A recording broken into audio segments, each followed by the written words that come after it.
साथ वाला हमारा मुल्क है हिंदुस्तान। मैं आज हिंदुस्तान को दाद देता हूं।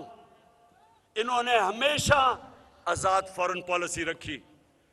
लेकिन विवेक काटजू जी, सबसे पहले आपके पास, और अभी आपने उनका ये लेटेस्ट बयान भी सुना होगा जिसमें वो भारत को याद कर रहे हैं, हिंदुस्तान की विदेश नीति का जिक्र कर रहे हैं। अपने संकट से कैसे निकले, इस बीच हिंदुस्तान को याद करना, क्या समझ आ रहा है सर आपको? इंडिया की जो फॉरेन पॉलिसी है वो पाकिस्तान की फॉरेन पॉलिसी से बेहतर है।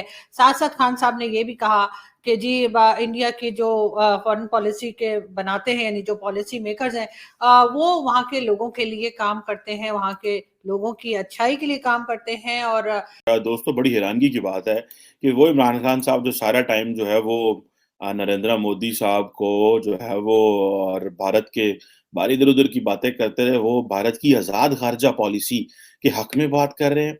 और उन्होंने कहा जी कि मैं तो जो है वो इंडिया को बड़ा एडमायर करता हूँ कि उनकी आज़ाद फॉरेन पॉलिसी है। मेरा ख्याल है उन्होंने कि मेरी वीडियोस इमरान खान साहब ने देख ही ली हैं। मुझे तो आज ऐसे शक पड़ रहा है। और मैं कितनी देर से ये कलप रहा था कि देखें वो किस तरह क्वाड में भी मजे मार रहे हैं, और जिसे वो, मैं तो शुरू से ये कह रहा हूँ कि वो दो दो खा रहे हैं और चोपड़ियां खा रहे हैं। जो लोग मेरी पार्टी छोड़ के अपोजिशन के साथ मिल गए हैं, जिन लोगों ने ये अनाउंसमेंट की है कि जी वो हमारे खिलाफ वोट देंगे, उन लोगों को ना अल्लाह नहीं छोड़ेगा। साथ वाला हमारा मुल्क है हिंदुस्तान। मैं आज हिंदुस्तान को दाद देता हूं। इन्होंने हमेशा आजाद फॉरेन पॉलिसी रखी। आज हिंदुस्तान उनके साथ मिला हुआ है, उनका अलायंस है। क्वाड के अंदर अमेरिका का अलायंस की हुई है और अपने आप को वो कहता है मैं न्यूट्रल हूं। रूस से तेल मंगवा रहा है जबकि सैंक्शंस लगी हुई हैं, क्योंकि हिंदुस्तान की पॉलिसी अपने लोगों की बेहतरी के लिए है। लेकिन विवेक काटजू जी, सबसे पहले आपके पास, और अभी आपने उनका ये लेटेस्ट बयान भी सुना होगा जिसमें वो भारत को याद कर रहे हैं, हिंदुस्तान की विदेश नीति का जिक्र कर रहे हैं। अपने संकट से कैसे निकले, इस बीच हिंदुस्तान को याद करना, क्या समझ आ रहा है सर आपको? देखिए, असल में हुआ यह है कि इन्होंने इमरान खान ने यूरोप के जो सुफरा वहां हैं, जो यूरोप के राजदूत हैं, उनके पत्र पे बहुत जम के उनको गाली दी थी। यहां तक कह दिया था कि क्या हम यूरोपीय देशों के गुलाम हैं कि यूरोपीय देशों के इशारों पे चले। तो ये जो, और उसकी मुखालफत वहां की फौज ने भी की। फौज ने पब्लिकली तो नहीं की, लेकिन पीछे करी, पर्दे के पीछे करी।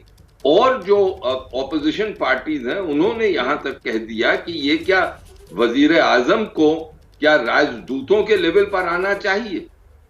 तो वो ये कहने की कोशिश कर रहे हैं कि देखिए, मैं जब इंडिपेंडेंट या स्वतंत्र फॉरेन पॉलिसी अपनाने की कोशिश करता हूं तो सब मेरे पीछे पड़ जाते हैं, और इसकी तुलना में भारत में जब होती है तो भारत एक सफल नीति अपना सकता है। दोस्तों, बड़ी हैरानगी की बात है कि वो इमरान खान साहब जो सारा टाइम जो है वो नरेंद्र मोदी साहब को जो है वो और भारत के बाहर इधर उधर की बातें करते रहे, वो भारत की आज़ाद खारजा पॉलिसी के हक में बात कर रहे हैं।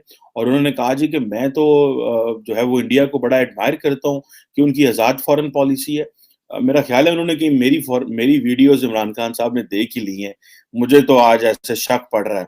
और मैं कितनी देर से ये कलप रहा था कि देखें वो किस तरह क्वाड में भी मजे मार रहे हैं, और जिसे वो, मैं तो शुरू से ये कह रहा हूँ कि वो दो दो खा रहे हैं और चोपड़ियां खा रहे हैं। हमारे पंजाबी में मुहावरा है कि दो दो पराठे खाएं और मक्खन के साथ खाएं। तो भारत तो वो कर रहा है। तो लगता है कि इमरान खान साहब के कानों में कहीं मेरे अल्फाज पहुंच गए हैं।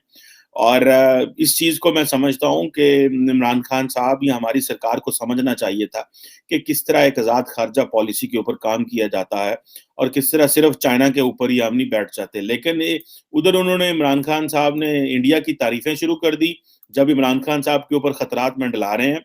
और जो इमरान खान साहब हैं, इन्होंने भी अच्छी भली एंटी इंडिया बड़ी कंपेन की है। आज जाते जाते जब उनको पता है मेरे थोड़े दिन रह गए हैं, तो इमरान खान साहब ने जो है उनकी तारीफ करने शुरू कर दी है।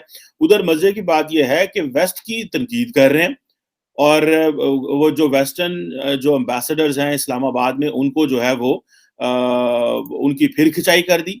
और इंडिया की तारीफें कर दी और कहा जनाब कि पाकिस्तान तुम्हारा गुलाम नहीं है। और ये इमरान खान को एक चीज का पता चल गया है कि मैं तो फारग हो रहा हूं, तो मैं कोई इस तरह का नैरेटिव दे दूं। और मैं समझ रहा हूं कि इमरान खान साहब के फारग होने की एक वजह ये भी है कि इमरान खान साहब ने ये जो मगरब से और वेस्ट से, जिसे कहते हैं ना, हमारे एक जुबान में कहते हैं, पंगा ले लिया। ये इमरान खान साहब की गैर ज़रूरी अपनी पॉपुलैरिटी को रखने के लिए जो उन्होंने किया है, ये उनको बहुत बहुत बहुत बड़ा नुकसान हुआ है इमरान खान साहब को। और शायद इसको वो आइंदा आने वाले दिनों में कुछ समझ पाएंगे कि उनके साथ ये क्या हुआ, उन्होंने ये क्या किया, और उसका जो है वो पाकिस्तान को क्या खमियाजा भुगतना पड़ेगा।